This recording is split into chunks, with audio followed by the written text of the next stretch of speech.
அவரும் நல்லா செய்வார், கண்டிப்பாக செய்வார். ஏன்னா அவர் வந்து வாலிப வயசு, அதாவது படத்தில் எப்படியும் பண்ணான்னு நம்மளுக்கு தெரியாது. நான் நேர்லேயே அவரை நிறைய தடவை பார்த்துருக்கேன், ஷூட்டிங்லாம் கூட. எனக்கு சொந்த ஊர் போரூர் தான் எனக்கு நல்லாவே தெரியும். ஆனால் வந்து அவரும் வரங்க, எவ்வளோ பேர் கட்சிக்கு வந்திருக்காங்க. விஜய் வருதும் வந்து நல்லது தான்.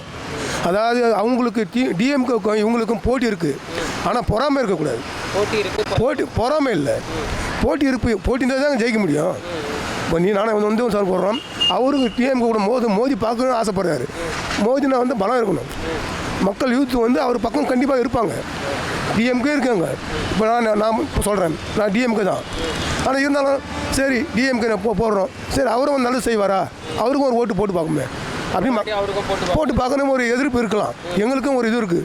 சரி அவரும் வரணுமே, இவர் தான் வந்து செய்யணும்னு அவரும் செய்யணும் இல்லை.